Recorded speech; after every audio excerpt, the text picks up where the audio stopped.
행복한 교사와 지도자라는 제목으로 우리 스승의 주일 설교를 하도록 하겠습니다. 교사의 날이라고 하지 않고 스승의 날이라고 하는 이유가 뭘까요? 이 교사라는 말과 스승의 말에 뉘앙스의 차이가 있겠죠. 선생이란 선생의 말도 마찬가지죠. 선생이라는 것은 먼저 태어난 사람을 이야기한다고 합니다. 그렇죠? 단어적으로 먼저 태어났기 때문에 가르치는 사람, 그래서 선생님이고 교수이고 하는 거죠. 근데 스승이라는 단어는 좀 더 포괄적인 단어라고 합니다. 예를 들어서 내가 어떤 감동적인 책을 읽고 내 마음에 딱 박힌 책이다 그러면은 그 책이 나의 스승이 되기도 하죠. 또는 내가 내 영역 바깥에서 정말 탁월한 일을 하고 그것이 나에게 선한 영향력을 끼치면 그 사람이 또한 나에게 스승이 되기도 합니다. 먼저 태어날 수도 있고 나보다 어릴 수도 있는 것이죠. 그래서 우리 속담에 이런 얘기가 있습니다.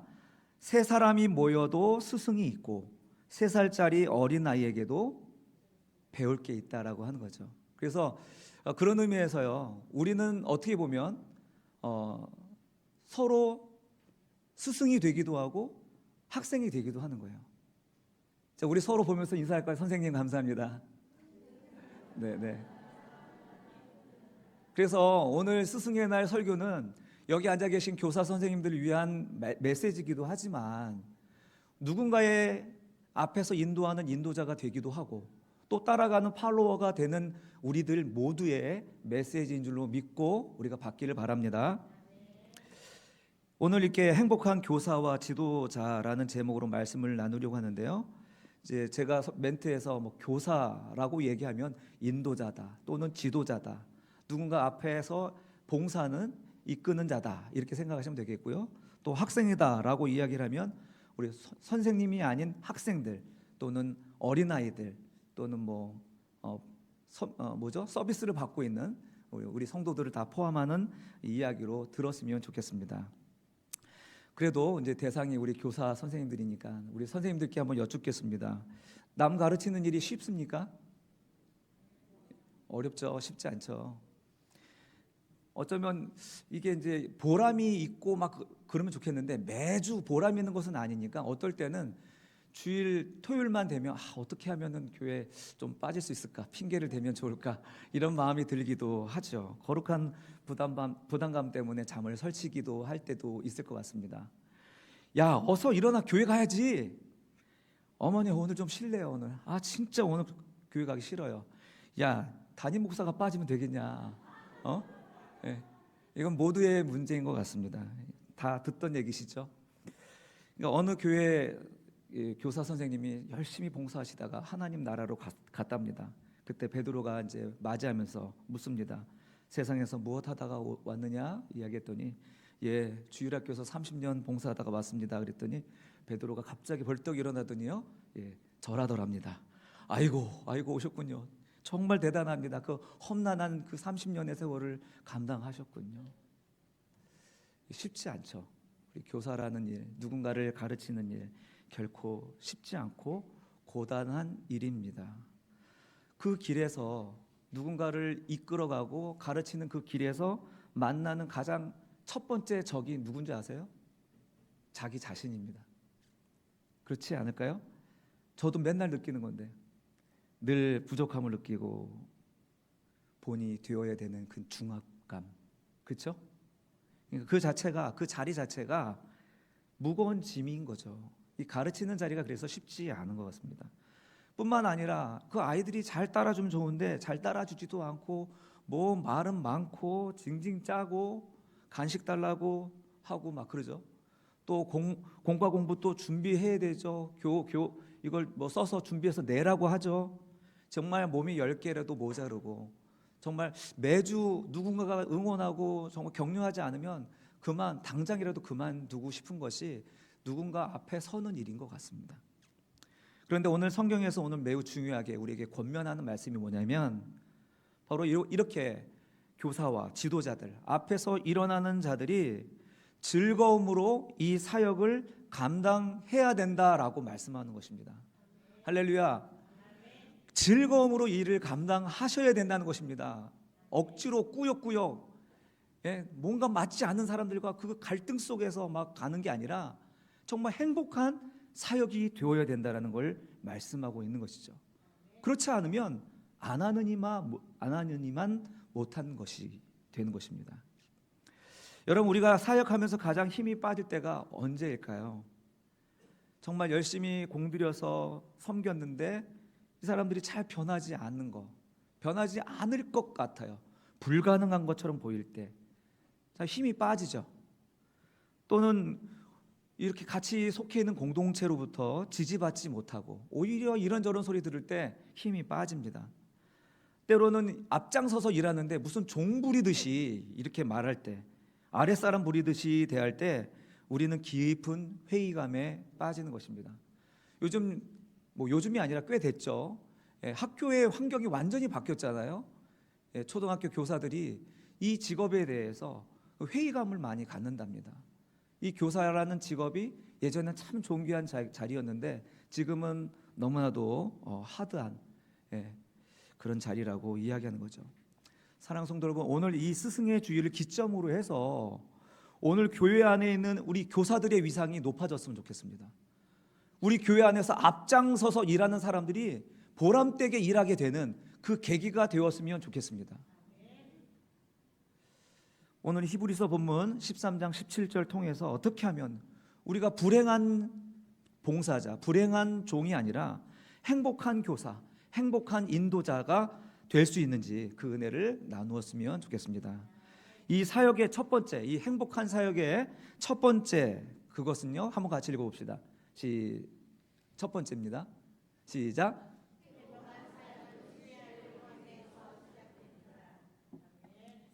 아까 서두에도 말씀드렸듯이 이 스승이란 단어의 무게가 이제 예전 같지 않죠.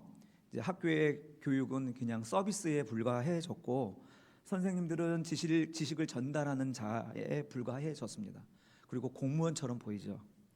학부모의 그 과도한 민원이나 간섭 속에서 우리 교사들은 그저 사고만 나지 말자, 그냥 내 할 일만 하면 된다, 행정적 형식만 갖추면 된다, 이렇게 방어적 자세, 공무원적 태도를 취하고 있는 것이죠.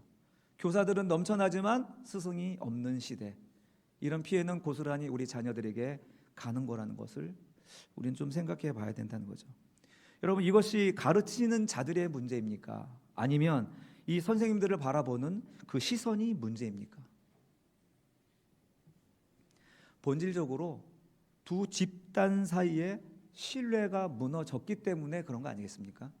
선생은 학부모와 학생들을 믿지 못하고 학생들은 교사를 믿지 않습니다.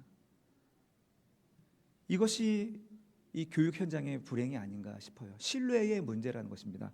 오늘 본문 17장 첫머리를 함께 봤으면 좋겠습니다. 첫머리 함께 읽게요. 시작. 너희를 인도하는 자들에게 순종하고 복종하라. 할렐루야. 이 이야기를 딱 하니까 교사들은 어때요? 그렇지, 나한테 복종해야지, 까불고 있어. 이런 의미일까요? 그런 게 아닙니다. 이 단어의 원어를 보면은 참 의미가 깊습니다. 이 순종하라는 단어, 페이데스테라고 하는 헬라어 단어는요, 설득하다, 확신을 주다, 이런 단어입니다.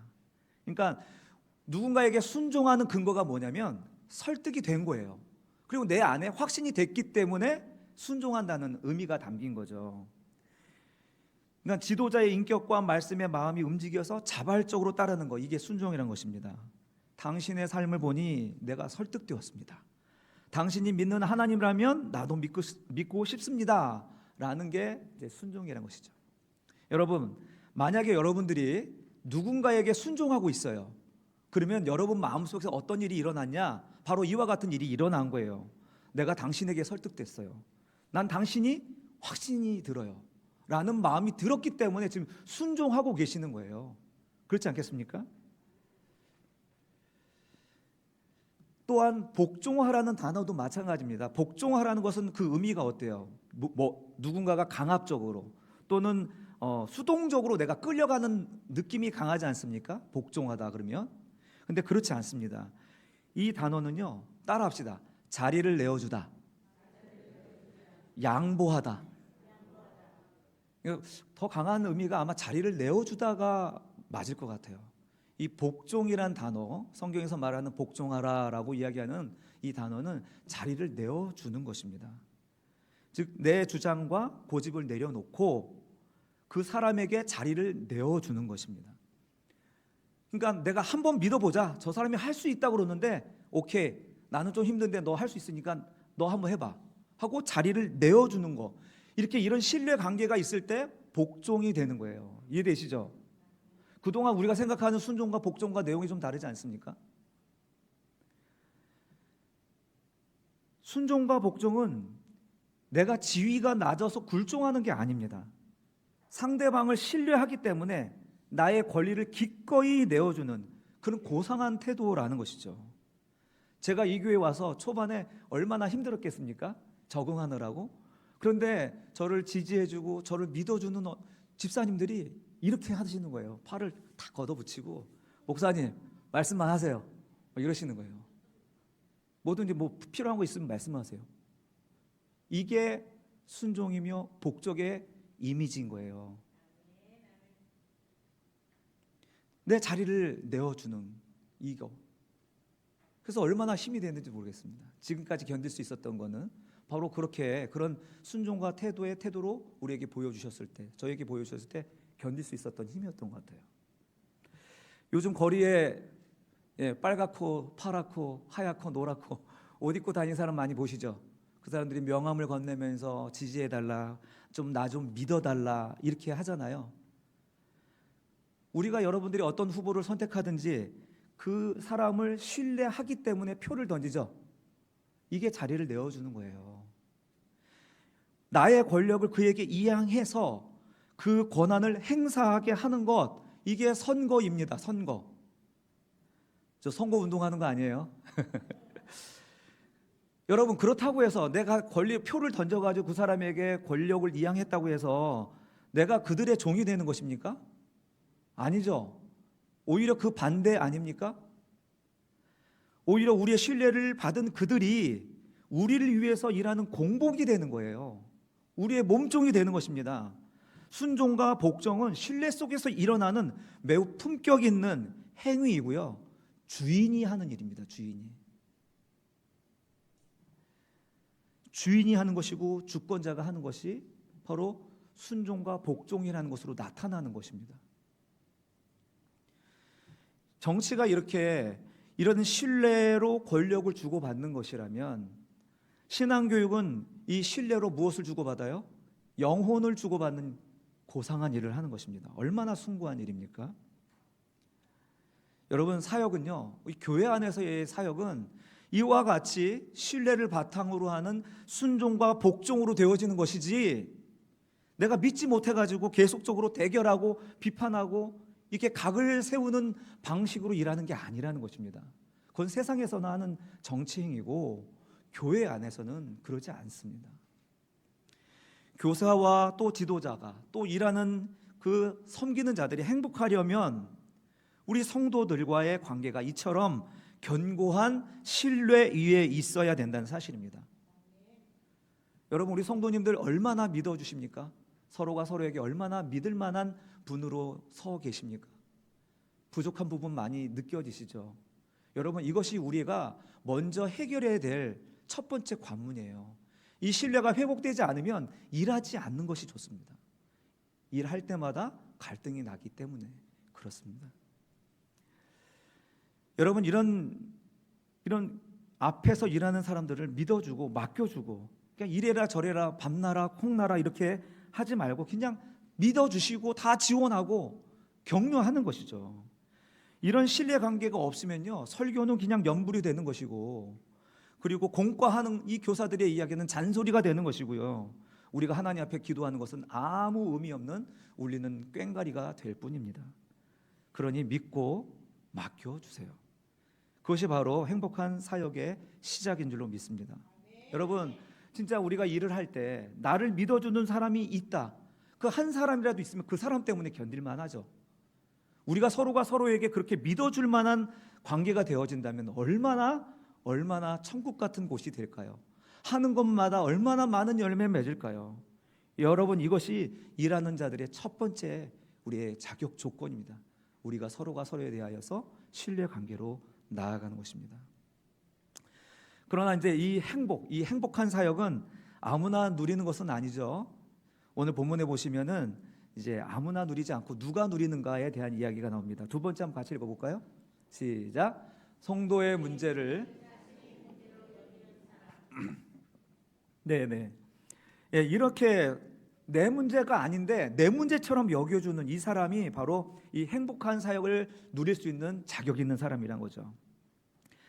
17절 보시면 인도하는 자들이 어떤 사람인지 설명하는데 그 부분 한번 읽어보겠습니다. 시작. 그들은 너의 영혼을 위하여 경성하기를 자신들이 청산할 자인 것 같이 하느니라. 아멘. 이 사람들이 어떤 사람들인지 저 경성하기라는 단어와 또 청산할 자 이 두 단어에서 찾아볼 수가 있겠습니다. 여기서 경성하다 무슨 말이죠, 여러분? 졸지 마세요, 여러분. 예, 깨어 있으라는 거죠. 깨어 있는 사람이라는 얘기입니다. 깨어 있는 사람. 이런 행복을 누릴 수 있는 사역자는 누구냐? 깨어 있는 사람이죠. 깨어 있는 사람. 누가 밤 자지 않고 깨어 있습니까? 바로 이 나라를 지키는 국방의 의무를 다하고 있는 우리 군인들이 아니겠습니까? 또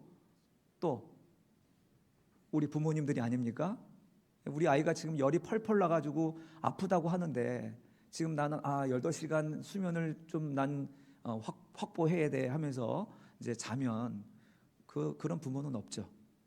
왜냐하면 그 자녀의 아픔이 나의 아픔이기 때문이 아니겠습니까? 이처럼 교사는 바로 그와 같이 내가 내 일이 아닌데 내 아이들, 내가 섬기는 공동체를 위해서 내 문제처럼 아파하고 내 문제처럼 생각하는 이런 사람들이라는 것이죠. 교사가 그렇다는 것입니다. 지도자가 그렇다는 것입니다. 섬기는 자들이 그와 같은 사람이라는 거예요. 결국 이러한 태도가 사람들에게 감동을 일으켜가지고 사람들을 행복하게 하는 게 아니겠습니까? 또한 깨어 있다는 것은요, 따라합시다. 기도하는 것. 예, 여러분 깨어 있다는 것은요, 영적으로 보면은 깨어 있는 사람은 바로 기도하는 사람입니다. 눈 뜨고 기도하지 않는 사람은요, 잠자는 사람입니다. 눈 감고 기도하는 사람은 깨어 있는 사람입니다. 할렐루야. 우리 교회가 이렇게 깨어 있는 교회가 되었으면 좋겠습니다. 특별히 앞에서 섬기는 자들, 그리고 교사로 봉사하는 자들, 힘으로 내 재능으로 하는 게 아니라 기도로 깨어서 그 일을 감당하셨으면 좋겠습니다. 어디서 그 은혜와 에너지를 공급받겠습니까? 그거 좀 지나면 다 소진되고 지치고 꼬꾸라지는 거지만 우리가 하나님께 깨어서 기도하는 자들은요, 결코 지치지 않는 그 영성으로 내가 감당하는 거 아니겠습니까? 비유하자면 승합차에 우리 가족을 태우고 운전하는 우리 아버지와 같이 깨어있는 사람이라고 얘기할 수 있겠습니다. 아버지가 졸음운전을 하면 엄청 위험하죠. 자신뿐 아니라 가족 전체를 위험에 빠뜨리는 것입니다. 기도하지 않은 인도자는요, 졸면서 운전하는 것과 같은 것입니다. 그 사람에게 운전대를 맡기면 되겠습니까? 안 되겠습니까? 안 돼요. 우리가 지금 굉장히 위험한 운전을 하고 있는 거예요. 일은 많이 하고 봉사는 많이 하는데 기도가 많이 약해요. 우리 기도가 회복이 돼야 돼요. 정말 그것이 깨어있는 것이고, 그 깨어있는 자가 운전대를 잡고 운전하는 거 아니겠습니까? 우리를 어디로 몰고 가시려고, 어떤 위험으로 몰고 가시려고 잠자고 계십니까? 교회 지도자와 또 교사와 봉사자들 늘 깨어 기도해야 합니다. 그것이 깨어 있는 것입니다. 깨어 있을 자신이 없다면 운전대를 잡지 마십시오. 아무리 실력이 좋아도요, 눈 감으면 영락 없습니다. 하지만 조금 부족하지만 늘 깨어 기도하면요, 그 기도하는 사람 때문에 공동체가 살아나는 것입니다. 사랑하는 성도 여러분, 그리고 우리 교회에 열심히 사역하시는 지도자들과 그리고 봉사자들 여러분, 기도로 경성하여서 영혼을 책임지는 예수님의 진정한 제자들 다 되시기를 주님의 이름으로 축원합니다. 또한 본문은요, 이 지도자가 영혼을 위하여 청산할 자인 것처럼 대한다고 말합니다. 이 청산이란 단어는 무슨 의미일까요? 빚을 진 거를 갚는다는 거겠죠. 근데 내가 진 빚이 아니에요. 다른 사람의 빚을 내가 갚아준다는 그런 마음으로 감당하는 사람이 앞에서 가르치는 교사요 지도자라는 것입니다. 하나님 앞에 섰을 때 마치 내가 진 빚을 갚아야 하는 사람처럼 하는 사람이 교사라는 것입니다. 누군가의 죄, 그 나쁜 습관, 그 관계의 문제를 그 사람의 문제로 치부하지 않고, 저 사람의 그 소양이 부족한 거에 치부하지 않고, 저 사람은 왜 저럴까 이렇게 비판하는 것이 아니라, 무엇이 저 사람을 저렇게 힘들게 했을까? 어떻게 상처가 이렇게 생겼을까? 어떻게 하면 저거를 내가 도와줄 수 있을까? 이렇게 고민하면서 실제적인 도움을 주려고 애쓰는 사람이 바로 청산할 자같이 여긴다는 말의 의미인 것이죠. 배고픈 자를 보면서 하나님이 너에게 은혜를 주실 거야, 내가 기도할게, 이렇게 말로만 하는 사람이 아니라요, 그 사람의 배고픔의 문제가 내 문제로 알고 내 지갑을 여는 것입니다. 이게 바로 청산할 자의 자세인 것이죠. 그러니까 누군가를 비판하려고 하고 뭔가 말하려고 하려면 뭐라도 좀 주고서 말하세요. 아무것도 안 주면서 자꾸 말하시는데 그러면 그냥 신경질 나요, 그냥. 네? 어쨌든 사랑하는 성도 여러분, 하나님 우리에게 얼마나 사람을 모았는지, 얼마나 사람을 끌어모아서 여기가 부흥되었는지 그걸 묻지 않으세요. 주님 우리에게 묻는 것은, 내가 너에게 맡긴 영혼들에게 그 사람의 문제로, 너는 그 사람의 문제를 너의 문제로 여기고 얼만큼 사랑했냐, 그것이 하나님이 달아보시는 무게인 것이죠. 하나님한 나라에 가가지고 메네메네 대겔 무바르신 저울에 달아봤더니 정말 미치지 못하였다, 이런 소리 듣지 마시고요.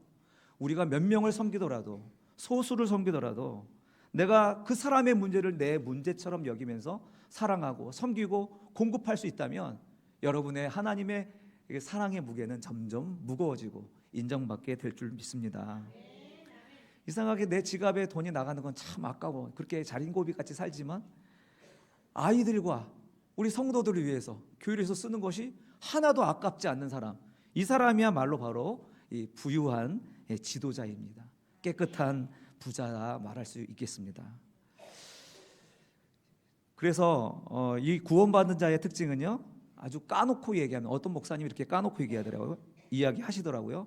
지갑을 여는 것이 구원받은 자의 특징이다, 이렇게 얘기하시더라고요. 이런 신뢰로 서로가 기꺼이 마음의 문을 열고 지갑의 문을 열고 필요를 채워줄 때 여기서 하나님 나라가 이루어지는 것인 줄 믿습니다. 우리 요한일서 3장 18절 19절 한번 같이 읽어볼까요? 시작. 자녀들아, 우리가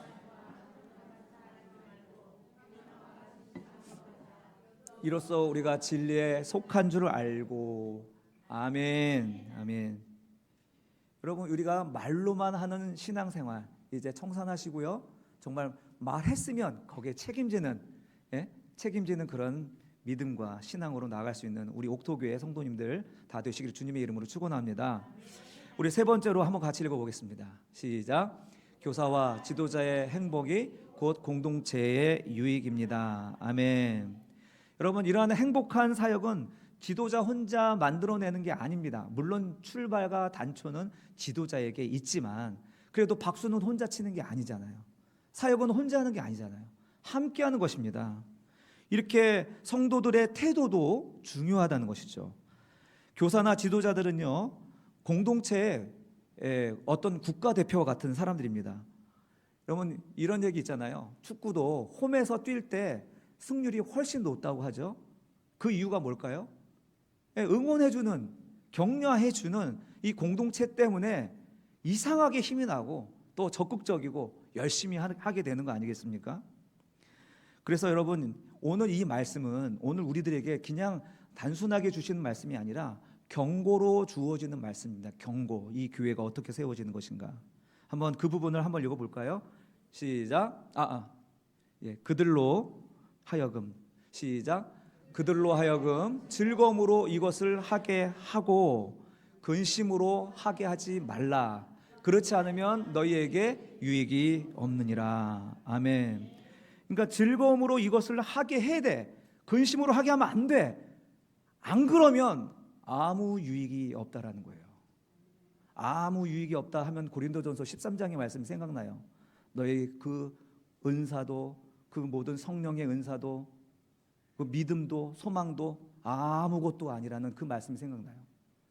여러분, 우리가 교회에서 정말 신앙생활하는 그 모든 것들이 아무것도 아니게 되면 얼마나 허망합니까, 여러분? 그러니까 이 말씀은 오늘 우리들에게 주시는 경고예요. 반드시 우리는 이렇게 즐겁게 사역하는 방향으로 가야 되는 것입니다.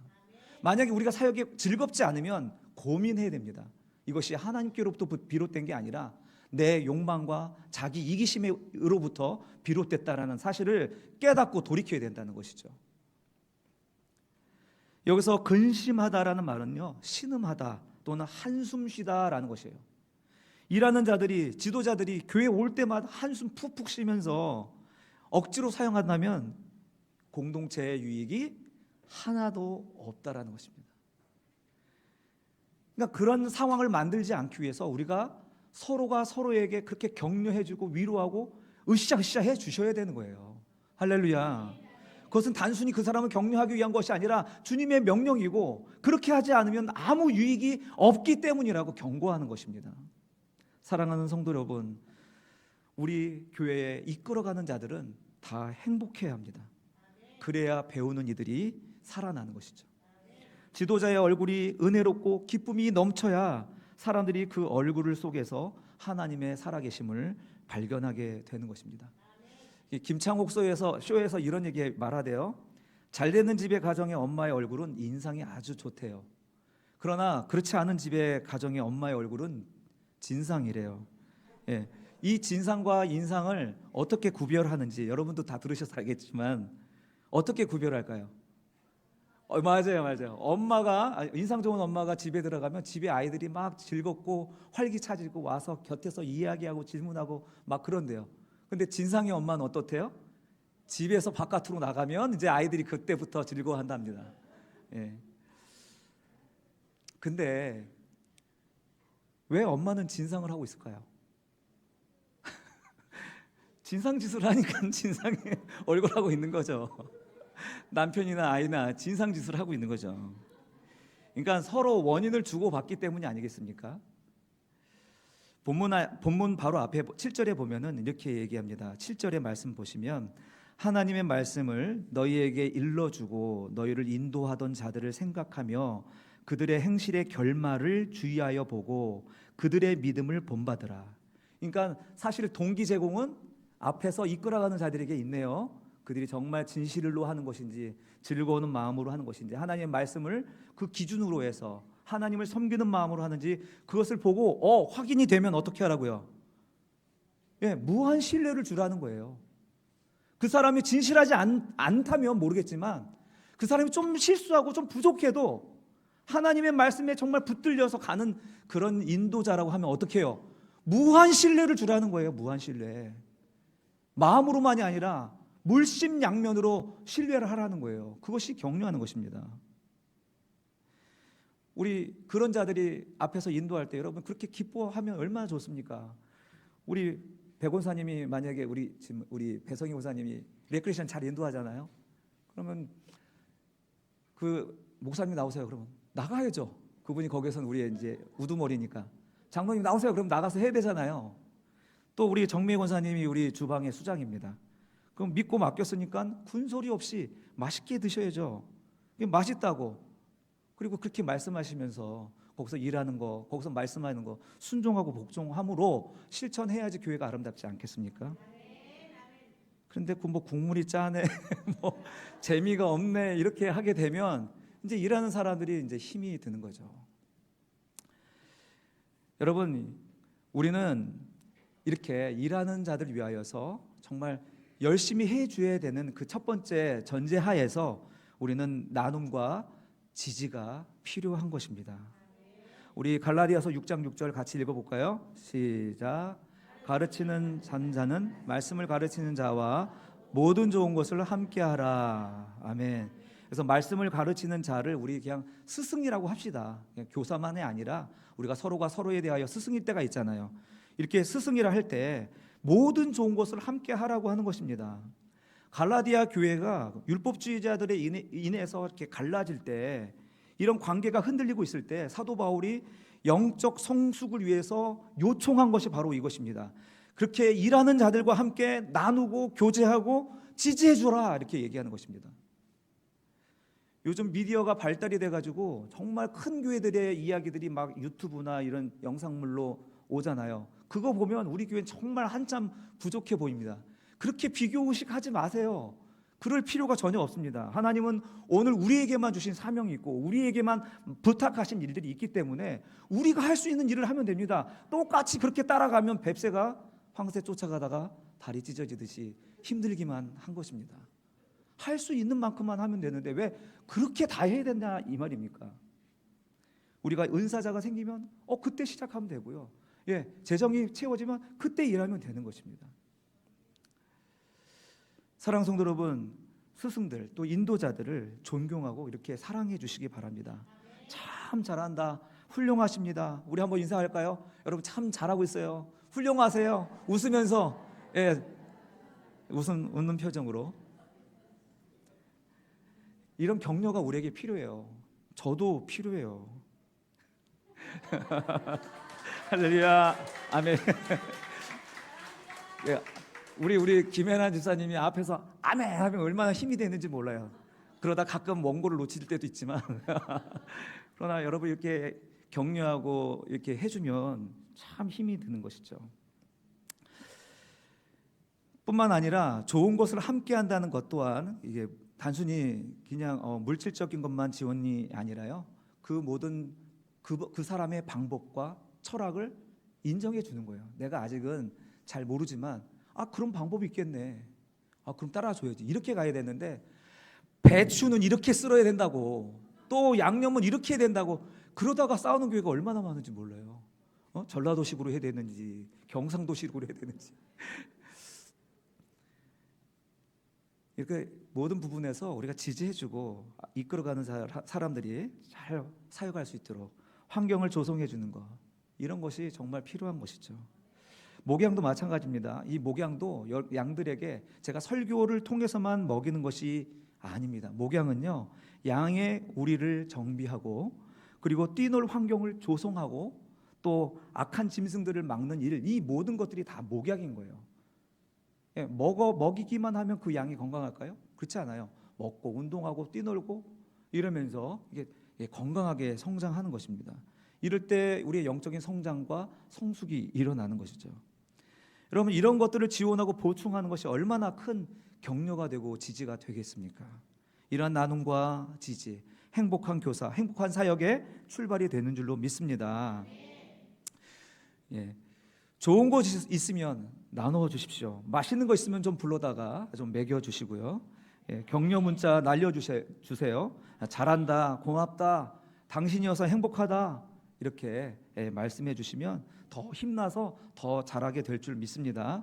이러한 격려나 문자 한 통이 바로 사역자들을 살리고 교사들을 살리고 봉사자들을 살리게 되는 것입니다. 그리고 또한 우리에게 필요한 것은 존중과 화목입니다. 한번 데살로니가전서 5장 12, 13절 같이 읽어보겠습니다. 시작. 형제들아, 우리가 너희에게 구하노니 너희 가운데 수고하고 주 안에서 너희를 다스리며 권하는 자들을 너희가 알고 그들의 역사로 말미암아 사랑 안에서 가장 귀히 여기며 너희끼리 화목하라. 아멘. 이렇게 너희 가운데서 수고하고 주 안에서 너희를 다스리며 또 권하는 자들, 바로 우리 서로가 서로에게 스승된 자들이죠. 그들을 너희가 알고 그들의 역사로 말미암아 사랑 안에서 가장 귀하게 여기라는 것입니다. 너희끼리, 그리고 거기서 이제 화목이 일어나는 것이죠. 이렇게 귀하게 여길 줄 알아야 우리의 이 공간이 너무 행복한 곳이 되는 거죠. 가고 싶고 또 가고 싶고, 주일만이 아니라 월요일도 화요일도 수요일도 매일 가고 싶은 것이 바로 교회여야 되는 것이죠. 의무로 가는 것이 아니라 너무 좋아서 가는 그런 공간이 되기 위해서 이렇게 서로가 서로를 귀하게 여길 줄 알아야 돼요. 교회와 공동체가 이렇게 서로, 지도자가 서로 시기하고 질투하면 그냥 망하는 것입니다. 교회가 망하는 것은 외부에 있지 않습니다. 언제든지 내부에서 있었다는 사실을 여러분 경험해서 알잖아요. 여러분, 우리 교회도 이제는 내부 안에서 서로 상생하고 귀하게 여겨줌으로 이 평강의 은혜로 살아나는, 세워지는 공동체가 되기를 바랍니다. 이 부서에서 많은 부서가 있는데 여러 가지 장소의 문제, 예산의 문제, 또는 뭐 재료의 문제, 예전에 뭐 각 부서별로 홈키파가 다 있었다고 그러더라고요. 각 부서별로 뭐가 뭐 다 똑같은 게 여러 개가 있었다고 그러더라고요. 예, 좀 갖다 쓰면 어떻습니까? 좀 니께 내 것이고 내 것이 네 것인데, 그런 마음들을 좀 넓게 가지셔서 정말 경쟁하고 시기하고 질투하는 것이 아니라 정말 사랑하고 격려하고 정말 가장 귀히 여겨주는 그런 일을 우리가 감당했으면 좋겠습니다. 여러분, 우리는 이익단체가 아닙니다. 돈 벌어서 앵벌이 해가지고 사람 안 치는 곳이 아닙니다. 하나님의 사랑이 실천되는 곳이 바로 이 자리인 줄 믿습니다. 우리가 보이지 아니하는 다툼과 시기가 있으면 어떤 줄 아세요? 일하는 사람들이 피곤해져요. 힘이 빠지는 거예요. 이게 가장 큰 적인 거예요. 바울은 치열한 헌신을 다했던 이는 데살로니가 교회 일꾼들이 마땅히 존중받지 못하는 이것을 보면서 간곡히 말하는 거예요. 그들을 좀 알아줘라, 그들을 좀 존중해줘라, 이렇게 이야기하는 것입니다. 그렇게 해줘야 앞에서 이끌어가는 사람들이 힘을 얻고 공동체의 화목이 이루어지는 것이죠. 이렇게 일하는 자들과 가르치는 이들이 이렇게 종처럼 또 아랫사람 부리듯이 대하는 것은 정말 옳지 않은 거예요. 존귀 여겨주시고 나이가 어리더라도 존중해주고 선생님이라고 불러주시고 집사님이라고, 주방장님이라고 하시고 부장님이라고 존중하면서 귀하게 여겨주세요. 아랫사람 다루듯이 하지 말라는 거예요. 명령하거나 지시하지 말고 맡겼으면 거기에 권세가 그 사람에게 있는 것입니다. 레크레이션 하는데 백원사님이 지시하는 주권자지 저는 따라가는 팔로워일 뿐인 것이죠. 그 위치 에너지를 잘 견지하시기 바랍니다. 그러면 화목하고 행복한 교회가 될 줄 믿습니다.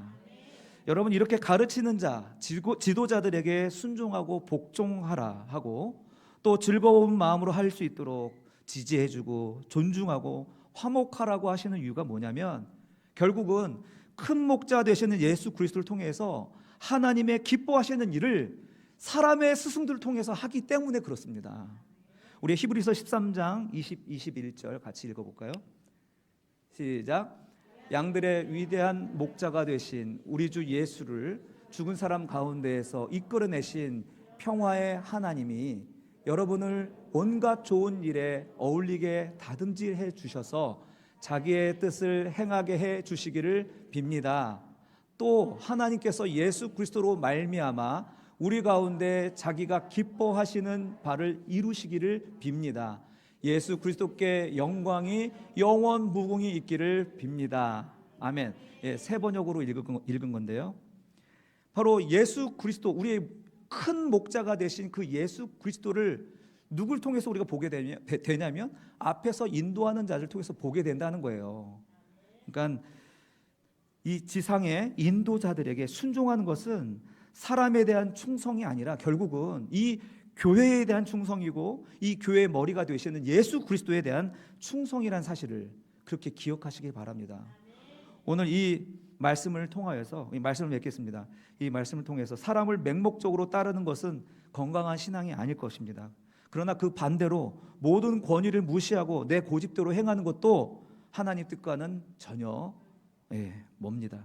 분명한 것은 성경은 하나님의 말씀을 가르치고 성도를 위해 기도하는 교사와 지도자들에게 순종하고 복종하라고 명하고 있습니다.